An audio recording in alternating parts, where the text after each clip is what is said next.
আমরা এরকম কোনো আভাস দেখিনি, তবে সেটা ভালো হতো কয়েকটা কারণে। প্রথম হচ্ছে এই সরকার নিয়োগকর্তার সরকার, নিয়োগকর্তারা আবার একটা দল করে ফেলেছে। সেই নিয়োগকর্তার দল করে তারা 1.5 বছর ধরে সরকার চালিয়েছে। এই 1.5 বছর সরকার চালিয়ে ভোটেও তারা জয়লাভ অন্যায়ভাবে করার চেষ্টা করবে। আমি মনে করি ডক্টর ইউনূসের মতো বিশাল ব্যক্তিত্বের মানুষ বাংলাদেশের মতো ভোটে এক সময় না থাকা ভালো। মানে এখানে ভোট কারচুপি হয়, জি, রক্তারক্তি হয়, মারামারি হয়, জি। আপনি কুৎসারচনা আপনার হয়। এর দায় উনি আপনার কেন মত নেবেন? স্পষ্ট। ব্যারিস্টার পাটোয়ারি, জি। একটু ছোট্ট করে এটা শুনি যে আপনাদের অবস্থান কি? আমরা জানি জামায়াত তাদের প্রার্থী নির্বাচন করে ফেলেছে, বিএনপিও করে ফেলেছে, অল্প কিছু বাকি আছে। আপনাদের এখন আসলে কি অবস্থা? আপনারা কি নির্বাচনে অংশ নিচ্ছেন, নিতে পারছেন? যে আমাদের কিছু কিছু প্রার্থী আহ, চিহ্নিত করা আছে।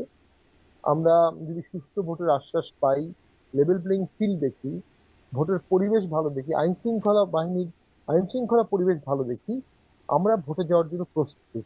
তবে অ্যাজ অফ টুডে আমরা ভোটের জন্য সুষ্ঠু পরিবেশ দেখছি না, এবং আইন শৃঙ্খলা পরিবেশ অত্যন্ত খারাপ।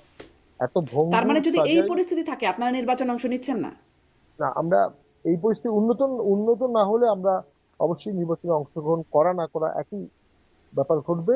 আমাদের প্রার্থীদেরকে বিপজ্জনক মানে খাদের দিকে ফেলে দেওয়া হবে, খাদের কিনারে ফেলে দেওয়া হবে।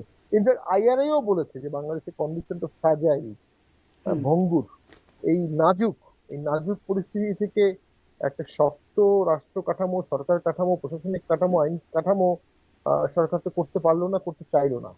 হতে জি, পারে সরকার জি। নিজেও ভোট চায় না, এই ব্যারিস্টার জন্যই পাটোয়ারি, করছে না।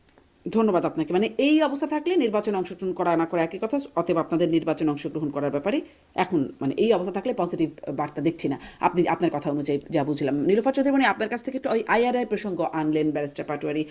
সেটি নিয়ে একটু আপনি আপনার মন্তব্য বলবেন যে আইআরআই এর যে আহ, পরিসংখ্যান বা জরিপ দেখালে তাহলে দেখা যাচ্ছে 53% মানুষ জামাতকে পছন্দ করে, 51% মানুষ বিএনপিকে পছন্দ করে, কিন্তু ভোটের চিত্রটা আবার ডিফারেন্ট।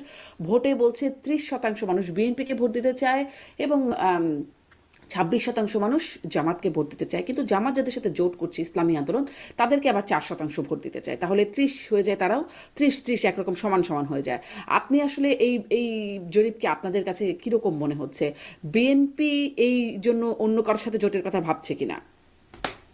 দেখেন, আইআরআইটা কি আগে আমাকে জানতে হবে। আইআরআইটা হচ্ছে আমেরিকার রিপাবলিকানদের একটা এনজিও। এটা যখন তারা যে দেশে ক্ষমতায় থাকে, যখন তারা, তখন ডেমোক্রেটদের এনডিআই, এদের আইআরআই, এরা এদের প্রয়োজন অনুসারে তারা জরিপ করে।